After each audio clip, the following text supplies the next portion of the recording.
আসসালামু আলাইকুম। নাফিস gardening and organic food সেন্টারের পক্ষ থেকে আপনাদেরকে স্বাগতম। বন্ধুরা, আজকে আমি নাফিস গার্ডেনিংয়ের ছাদ বাগানে আমার যে বিশেষ করে সাইট্রাস জাতীয় গাছের মধ্যে ভিয়েতনামি মালটা, বাড়ি মালটা এবং লেবু, বাতাবি লেবু, এই জাতীয় সাইট্রাস জাতীয় যত গাছ আছে তার মধ্যে বিশেষ করে ভিয়েতনামি মালটা, বাড়ি মালটার কথাই আমি বলবো।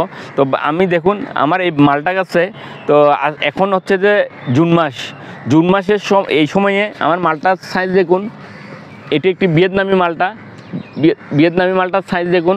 তো এই মালটা এই সাইজগুলো দেখুন, এখানে থোকায় মালটা আছে, এখানে থোকায় অনেক মালটা আছে। তো এই সাইজের মালটা যখন হবে আপনারা এই টবের গাছে দেখুন মালটার সাইজ দেখুন, মাশাআল্লাহ এগুলো অনেক বড় হয়েছে, আরও বড় হবে। তো আপনারা এই সময়ে এই ছোট গাছ দেখুন, ছোট একটি গাছে অনেক ফল। তো আপনাদের গাছ ভর্তি এইভাবে ফল যদি করতে চান, আপনাদের গাছের যত্ন নিতে হবে, গাছের খাদ্য দিতে হবে। বিশেষ করে এই আমার টবটি দেখুন অনেক বড় টব। তো এই জাতীয় টবের মধ্যে আপনারা চাষ করবেন এবং চাষ করলে এই জাতীয় টবে আপনারা জৈব সার দিবেন। তো আপনারা জৈব সার দিলে কি হবে, জৈব সার বিশেষ করে ভার্মি কম্পোস্ট, আপনারা ভার্মি কম্পোস্ট দিবেন। ভার্মি কম্পোস্ট দিলে আপনার এই ফলের মিষ্টতা অনেক বেড়ে যাবে। বাজারের যেই মালটাগুলো আছে বিশেষ করে বাড়ি মালটা, ভিয়েতনামি মালটা, ওই ভিয়েতনামি বাড়ি মালটাগুলো আমাদের বিশেষ করে আমরা হারভেস্ট করব এই সেপ্টেম্বর সেপ্টেম্বর অক্টোবর দিকে আমরা এগুলো হারভেস্ট করব।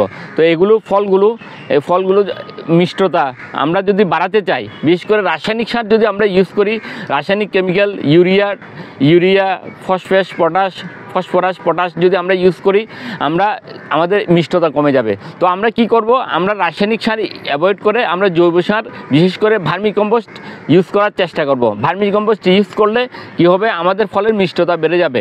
এবং আপনারা এইভাবে যদি যত্ন করেন, এই মানের সাইজ যদি হয়ে যায়, আমরা আগে খাদ্য দিয়ে দিয়েছি, এই মানের সাইজ হলে বিশেষ করে আপনারা 2 মাস 1.5 মাস, 2 মাস না, আপনারা 1 মাস বা 1 মাসের কিছু বেশি সময় পরপর এই সমস্ত ফল গাছে, মালটা গাছে, সাইট্রাস জাতীয় গাছে খাদ্য দিবেন। তো খাদ্য দিলে এখনই খাদ্য দেওয়ার উপযুক্ত সময়, আপনারা এখন খাদ্য দিবেন। দেখুন আমার এটি মাটি দেখুন, মাটির অবস্থা দেখুন, টবের অবস্থা। তো এইভাবে আপনারা যদি খাদ্য দেন, গাছের ফল অনেক বড় হবে এবং আপনারা সেপ্টেম্বর অক্টোবর দিকে ফল হারভেস্ট করতে পারবেন এবং ফলের সাইজ অনেক বড় হবে। তো এইভাবে আপনারা আপনাদের ছাদ বাগানে, উঠানাঙ্গিনা বাগানে সাইট্রাস জাতীয় গাছ যেগুলো আছে, বিশেষ করে মালটা গাছের যত্ন এবং পরিচর্যা করবেন এবং ভালো ফলন পাবেন। আল্লাহ হাফেজ।